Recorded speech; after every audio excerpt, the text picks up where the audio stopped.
오늘 은혜 받으실 말씀은 히브리서 2장 17절에서 18절까지와 4장 16절 말씀입니다. 히브리서 2장 17절에서 18절까지와 4장 16절 말씀을 다 같이 봉독하겠습니다. 그러므로 내가 범사의 형제들과 같이 되심이 마땅하도다. 이는 하나님의 일에 자비하고 신실한 대제사장이 되어 백성의 죄를 속량하려 하심이라. 그가 시험을 받아 고난을 당하였은즉 시험받는 자들을 능히 도우실 수 있느니라. 그러므로 우리는 긍휼하심을 받고 때를 따라 돕는 은혜를 얻기 위하여 은혜의 보좌 앞에 담대히 나아갈 것이니라. 아멘. 귀한 찬을 감사드립니다. 인사 나누겠습니다. 오늘은 참으로 좋은 날입니다. 사랑의 예수님이 우리와 함께 계십니다. 우리 살아계신 주님을 만나는 복된 시간 되기를 바랍니다. 여러분, 이 세상에 사는 동안 예수님 만나고 예수님 은혜로 사는 것보다 더 큰 축복이 없습니다. 우리 삶의 첫째도 예수님, 둘째도 예수님, 마지막도 예수님입니다. 오직 예수님 한 분만으로 모든 문제를 해결하고 기쁨을 누리며 살아가는 여러분 모두 되시기를 주님으로 축원합니다. 사랑하는 자여, 내 영혼이 잘됨 같이 내가 범사에 잘되고 강건하기를 내가 간구하노라.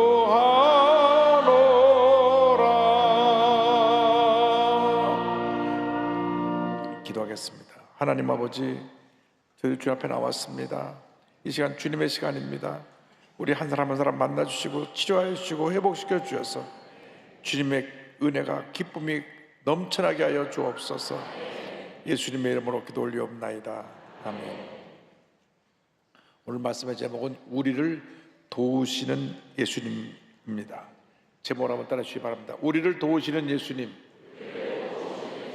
우리를 도우시는 예수님. 이 세상을 살아가는 수많은 사람들이 고단하고 힘든 인생을 살아가고 있습니다. 삶이 너무나 힘들고 피곤하고 지쳐서 빨리 인생이 끝났으면 좋겠다, 이런 절망과 좌절 속에 사는 사람들도 있습니다. 요즘 특별히 너무나 물가가 뛰고 여러 가지 어려운 상황 속에 살아가는 분들, 참 인생이 너무 힘들다고 생각할 것입니다. 서울역 쪽방촌에 사는 분 신방 가보면 한 평짜리 방에 부형님 혼자 살고 계신데 그 조그만 방에 둘이 들어가면 꽉 차요. 그런데 요즘같이 더운 날씨에 선풍기를 틀어도 더운 바람만 불고, 물론 에어컨은 없고요.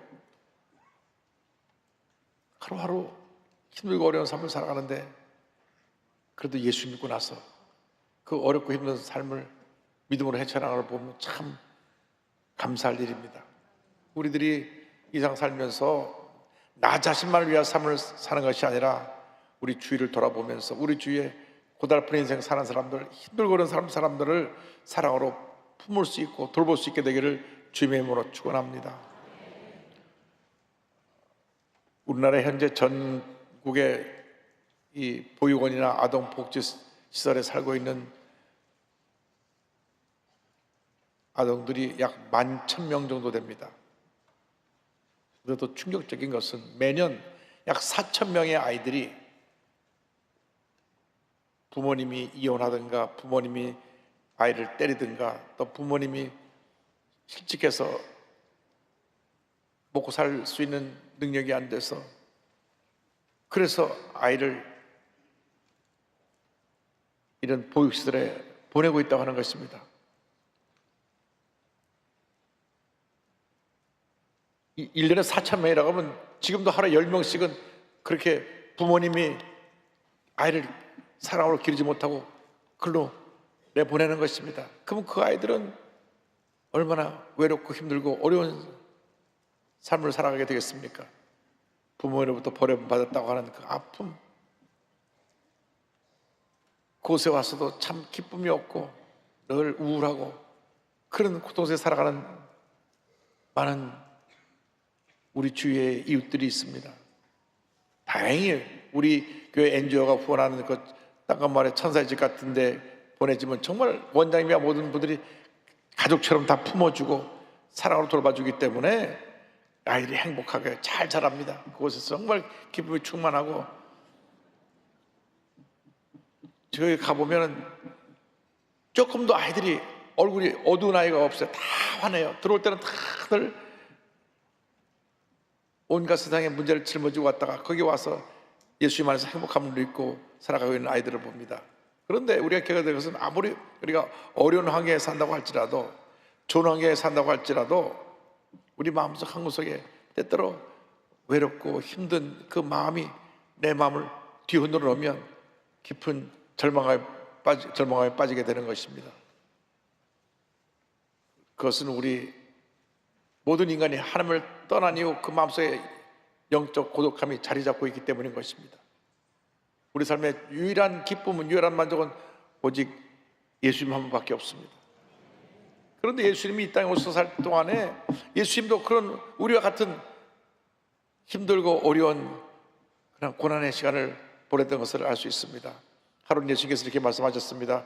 누가복음 9장 58절에 주님 말씀하시기를, 예수께서 이르시되 여우도 굴이 있고 공중에서도 집이 있으되 인자는 머리 둘 곳이 없도다 하시고 주님 말씀하셨습니다. 예수님의 일생은 참으로 외롭고 힘들고 고난이 계속된 일생이었습니다. 그 누구도 예수님의 삶을 이해하지 못했습니다. 예수님은 이 땅에 육신을 입고 오셔서 우리가 당하는 모든 고난을 몸소 겪으시고, 그리고 십자가 달려 죽으심으로 누군지 예수 믿기만 하면 예수님 안에서 모든 문제를 해결하면 받을 수 있는 은혜의 길을 열어주신 것입니다. 히브리서에 보면 예수님이 그런 고난을 다 겪으셨기 때문에 우리의 연약함을 아신다고 말씀하고 있습니다. 히브리서 4장 15절입니다. 우리에게 있는 대제사장은 우리의 연약함을 동정하지 못하실 리가 아니요 모든 일에 우리와 똑같이 시험을 받으신 이로되 죄는 없으시니라.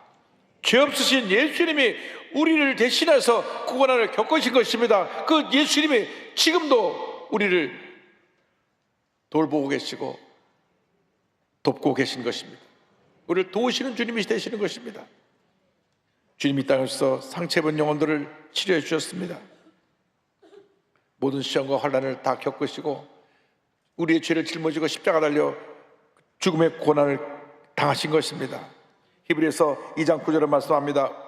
오직 우리가 천사들보다 잠시 동안 못하게 하심을 입은 자 곧 죽음의 고난을 받으심으로 말미암아 영광과 존귀로 관을 쓰신 예수를 보니 이를 행하심은 하나님의 은혜로 말미암아 모든 사람을 위하여 죽음을 맛보려 하심이라. 아무 죄 없인 예수님이 이 땅에 오셔서 징계를 받으시고 채찍질을 당하신 것입니다. 예수님이 이 땅에 오시기 전에 700년 전에 이사야 선지자가 예수님이 오셔서 어떤 고난을 당하실 것인가를 이사야서 53장에 상세하게 기록해 놓고 있습니다. 53장 5절에 그가 찔림은 우리의 허물 때문이요 그가 상함은 우리의 죄악 때문이라. 그가 징계를 받음으로 우리는 평안을 누리고 그가 채찍에 맞음으로 우리는 나음을 받았도다.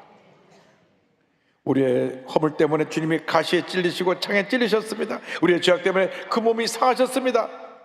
주님이 온 등이 찢어지고 파이며 피를 줄줄 흘리며 채찍을 맞으심으로 우리가 모든 병에서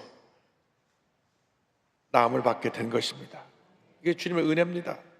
주님은 우리를 모든 절망에서 건져주시고 고난 가운데는 우리를 도우시는 주님이 되십니다. 히브리서 7장 25절을 말씀합니다. 그러므로 자기를 힘입어 하나님께 나아가는 자들을 온전히 구원할 수 있으니 이는 그가 항상 살아계셔서 그들을 위하여 간구하심이라.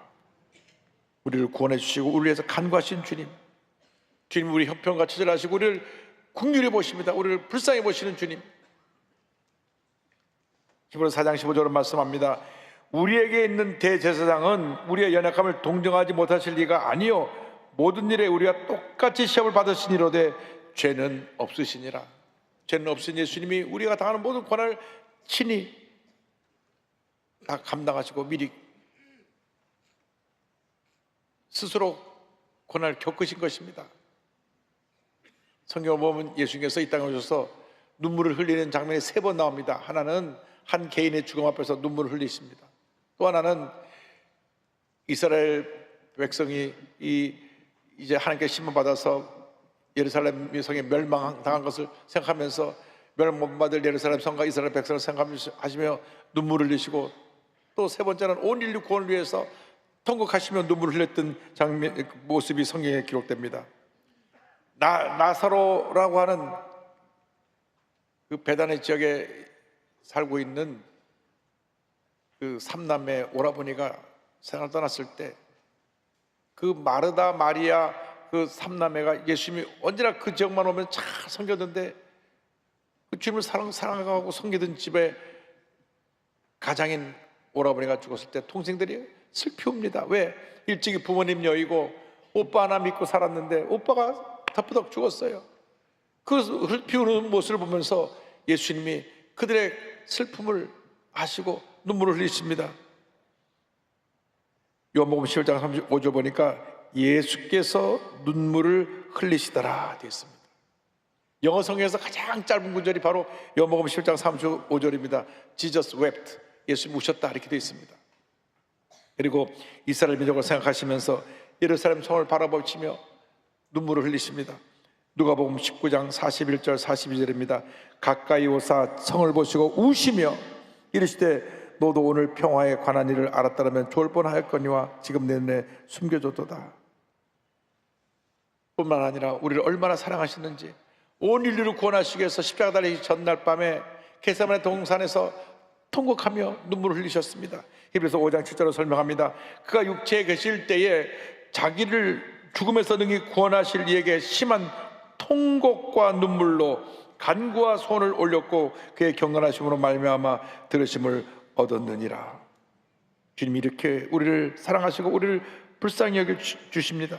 기도서 3장 4절 5절은 말씀합니다. 우리 구주 하나님의 자비와 사람 사랑하심이 나타날 때 우리를 구원하시되 우리가 행한 바 의로운 행위로 말미암지 아니하고 오직 그의 긍휼하심을 따라 중생의 씻음과 성의에 새롭게 하심으로 하셨나니. 우리를 불쌍히 보십니다. 주님이 불쌍히 보시면 모든 문제가 해결됩니다. 예수님 당시에 나병 환자들은 완전히 하나님께 벌을 받아서 저런 병에 걸렸다고 취급받던 사람들이었습니다. 이 나병이라고 하는 것은 온몸에 세포가 썩어져 들어가는 병입니다. 그래서 그 병에 걸리면 그냥 죽음으로 가는 것입니다. 일단 병에 걸리면 가족으로부터 쫓겨나서 격리되어서 살다가 특별한 약도 없고 치료법도 없어서 온몸이 썩어서 들어가는 상태 생명을 잃게 됩니다. 그래서 당시 나병 환자들은 격리되어 살았 뿐 아니라 사람들이 모르고 다가오면 부정하다 부정하다 그래서 사람들이 다가오지 못하게 합니다. 이 나병은 접촉해서 병이 옮아서 세포가 썩어져 들어가는 병이기 때문에 접촉만 피하면 병은 걸리지 않는데 닥터 한센이 그 병균을 발견해 가지고 치료법이 나와서 이제는 한센병 환자로 죽는 사람은 거의 없습니다.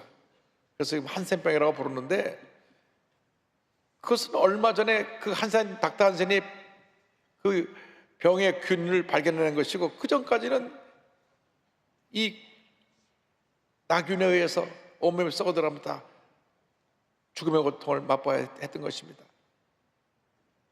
그래서 늘 사람과 멀리 떨어져야 되고 사람들이 돌을 던지면 맞을 정도보다 조금 뒤로 더 물러서서 그들은 있어야 됐는데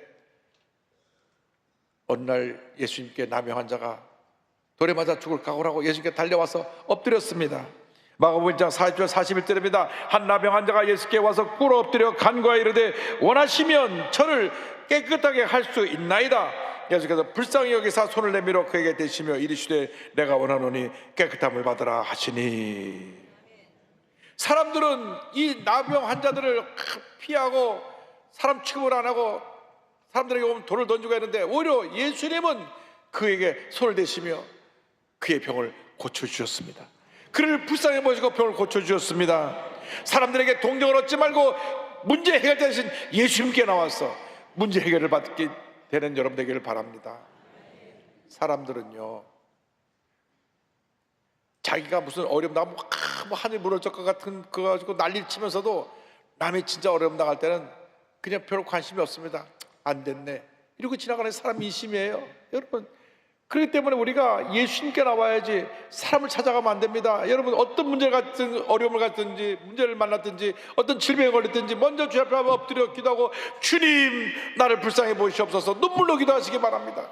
그때 주님께서 우리의 병을 고쳐주시고 문제를 해결해 주시고 주면으로 충만케 만들어 주시는 것입니다. 여러분, 일생 살아가면서 우리가 믿고 의지하고 따라보는 예수님 한 분밖에 없습니다. 예수님의 은혜 보좌에 앉으셔서 언제나 우리 기도를 들으시고 우리를 치료해 주시고 우리 삶 가운데 은혜를 베풀어 주십니다. 그래서 우리는 은혜 보좌 앞에 늘 나가야 합니다. 히브리서 4장 10절로 말씀합니다. 그러므로 우리가 긍휼하심을 받고 때를 따라 돕는 은혜를 얻게 하여 은혜의 보좌 앞에 담대히 나갈 것이니라. 긍휼하심을 받고 때를 따라 돕는 은혜를 얻기 위하여 은혜의 보좌 앞에 담대히 나갈지니라. 주님이 우리를 불쌍히 보시면 모든 문제가 다 해결됩니다. 여러분, 주님 불쌍히 보시면 그 주님의 불쌍히 보시는 그 자체가 모든 문제 해결이 되는 것입니다. 불쌍히 보시면 병에서 고침받게 되고 절망에서 노연함 받게 되고 문제에서 해결함 받게 되고 우리 삶 가운데 하나님의 은혜가 풍성히 임하게 되는 것입니다. 주여 나를 불쌍히 여겨 주옵소서. 눈물로 기도할 때 하나님께서 은혜를 베풀어 주십니다. 히브리서 7장 25절은 말씀합니다. 그러므로 자기를 힘입어 하나님께 나아가는 자들을 온전히 구원할 수 있으니 이는 그가 항상 살아계셔서 그들을 위하여 간구하심이라. 우리가 주님 앞에 기도로 나아가야 합니다. 감사 찬양으로 주님 앞에 나가야 합니다. 예배로 나가야 합니다. 주님 앞에 나갈 때 하나님께서 우리를 도우시는 것입니다.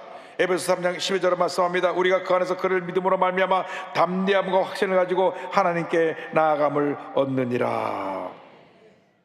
주님 앞에 나아갈 때 주님께서 우리 모든 문제를 해결해 주시고 우리의 눈에 모든 눈물이 그치게 만들어 줄 것입니다. 이 세상 살면서 우리는 늘 눈물을 흘립니다.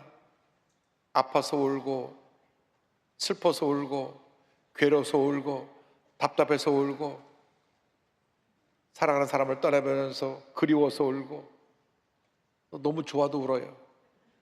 그런데 천국에 가면 우리 하나님의 눈물 다 닦아주시고 더 이상 눈물을 흘리지 않습니다.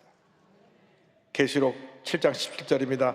이는 보좌 가운데 계신 어린 양이 그들의 목자가 돼서 생명수 샘으로 인도하시고 하나님께서 그들의 눈에서 모든 눈물을 씻어주실 것입니다. 모든 눈물을 씻어주실 것입니다. 할렐루야. 주님이 우리의 눈에서 모든 눈물을 씻어주십니다.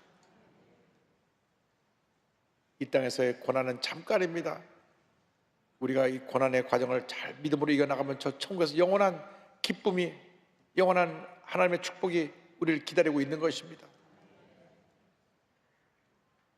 그러므로 우리가 이 세상 살아간 동안 늘 은혜 보좌 앞에 나가서 주의 도우심을 간구해야 됩니다. 시편 20편 24절 26절입니다. 그는 곤고한 자의 공고를 멸시하거나 싫어하지 아니하시며 그의 얼굴을 그에서 숨기지 아니하시고 그가 울부짖을 때 들으셨도다. 겸손한 자는 먹고 배부를 것이며 여호와 야훼를 찾는 자는 그를 찬송할 것이라. 너의 마음은 영원히 살지어다. 주님 앞에 울부짖어 기도할 때 주님 들으신다고 말씀했습니다. 힘들고 어려울 때, 고통 가운데 있을 때 여러분 주님 앞에 엎드려 기도하시기 바랍니다. 저는 토요일날 특별한 일정만 없으면 기도원에 올라갑니다. 왜? 기도원에 올라가서 기도원에 들어가면 주님이 저를 불쌍해 보시고 제 기도를 다 들으시는 것 같아서 그 기도관에서 몇 시간 엎드려 있어서 주의 도심을 간구하면 마음에 평안함이 옵니다. 여러분 힘들고 어려울 때 기도원에 올라가서 기도원에 들어가 주의 도심을 간구하시기 바랍니다. 마음이 평안함 올 때까지 몇 시간이고 엎드려서 기도하고 부르짖고 또 부르짖고 또 부르짖으시기 바랍니다. 하나님의 은혜가 임합니다. 평안함이 임합니다. 이상 누구에게도 마음을 따라 고민의 고통의 괴로움들이 사라지는 것입니다. 사람들은 우리를 칭찬하고 격려하기보다는 물고 뜯고 끌어내리는데 더 많은 관심이 있습니다. 뉴스를 보십시오. 신문을 보십시오. 인터넷을 보십시오. 칭찬하는 얘기는 한두 개고 99개는 남 욕하고 물어뜯는 것입니다. 그러나 주님은 그렇지 않습니다. 나와서 기도하면 세상 사람이 99개 우리를 욕하고 물어뜯을 것을 99가지 위로와 칭찬으로 품어주시는 것입니다. 그 주님의 사랑입니다.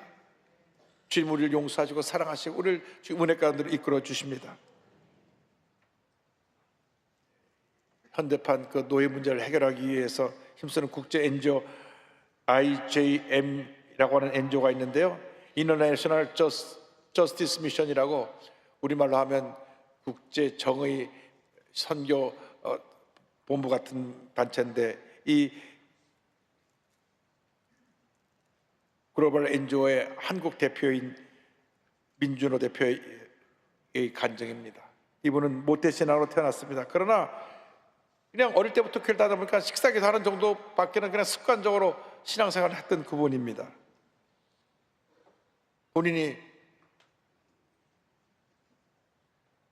좋은 대학을 가고 싶은 마음이 있었는데 그냥 서울대학교에서 떨어졌어요.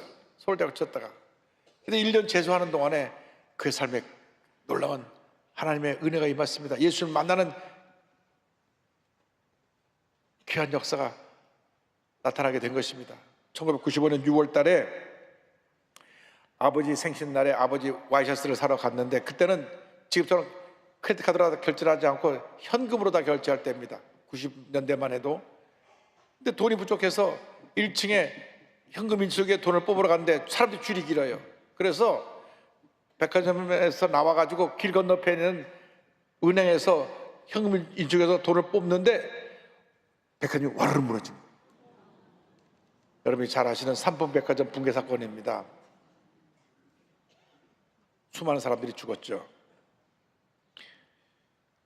근데 자기 어머니가 그날 한국백화점에서 장 볼 거 사러 간다는 생각이 나가지고 하나님께 엎드려 기도했습니다. 어머니를 살려만 주시면 하나님께서 하시라는 대로 살겠습니다. 기도를 하는데 집에 달라보니까 집에 어머니 안 계세요. 아이고 어머니 어디 계시나 번뜩 혹시 교회 가 계시지 않나 교회로 전화해 보니까 마침 어머니가 교회 와서 그 같이 교회 유혹 식구들하고 기도하고 계세요. 그래서 하나도 그 백화점에 일을 보러 갔는데 교회로 빨리 기도 좀 하러 오라 그래서 교회로 갔는데 교회에서 기도하는 시간에 무너진 거예요. 하나님이 살려주신 겁니다. 그래서 이제 다시 백화점에 무너진 데 달려가서 사람들 도와주고 있는데 또 연락이 왔습니다. 거기 여학생이 하나 그 제점에서 발견돼서 지금 병원으로 실려가는데 신분증을 보니까 자기 여동생이에요. 그래갖고 연락이 왔습니다. 그래서 동생은 병원으로 달려가면서 또 기도했습니다. 여동생만 살려주시면 하나님께서 하라시는 대로 살겠습니다. 그 동생이 몇 차례 수를 거쳐서 건강이 회복되었습니다. 하나님의 은혜입니다. 할렐루야. 그는 이 일을 겪으면서 건물은 인생과도 같구나. 남들이 보기에는 아무리 화려해 보여도 기초가 똑바로 놓여있지 않은 마지막 때 와르르 무너질 것이다. 그래서 이제는 내 인생 기초를 완전히 예수님께 두고 내가 흔들리지 않는 믿음으로 살겠습니다. 그렇게 결심을 했는데 대학에 또 떨어진 거예요. 절망하고 있는데 어머니가 이번에 지방에 기독교 대학이 하나 생겼는데 가봐라 하고 한동대학교 원서를 갖다 줬어요.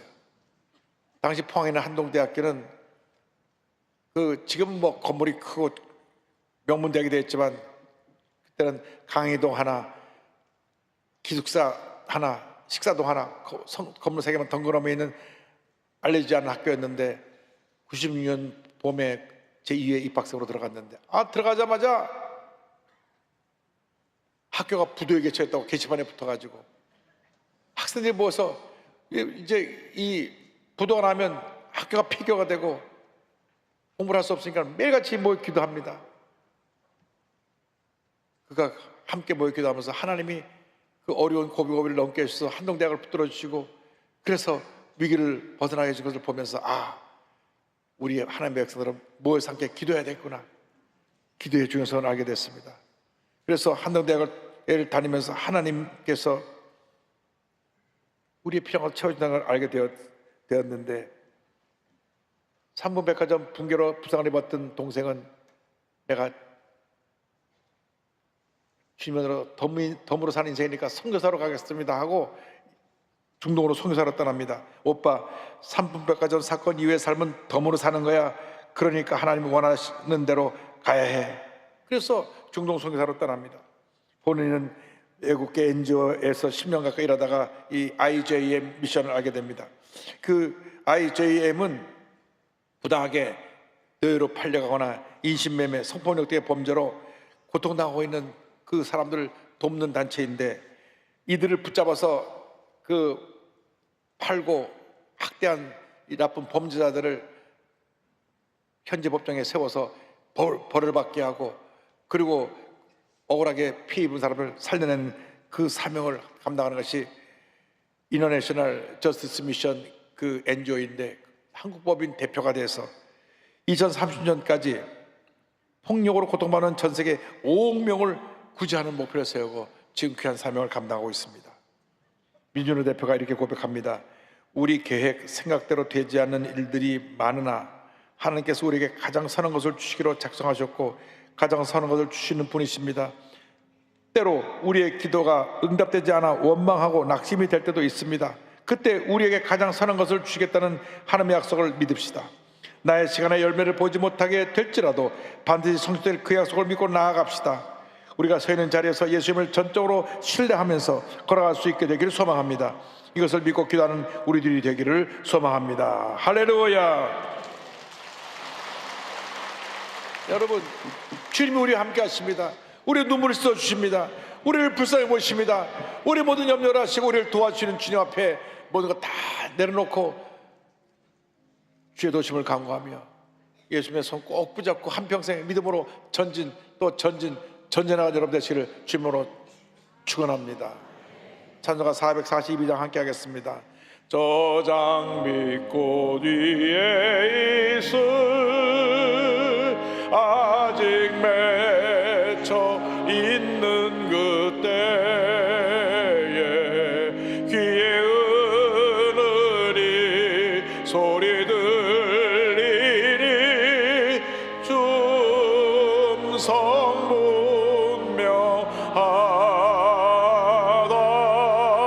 분명하다. 주님 나와 동행을 하면서 나를 친구 삼으셨네.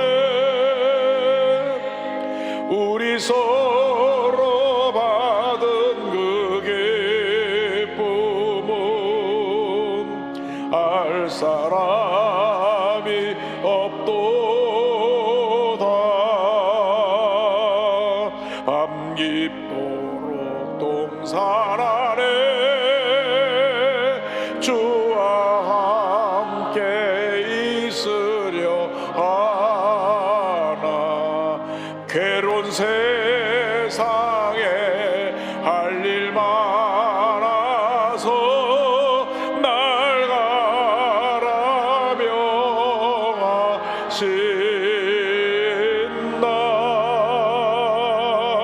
주님 나와 동행을 하면서 나를 친구 삼으셨네. 우리 서로 받은 그 기쁨 할 사람이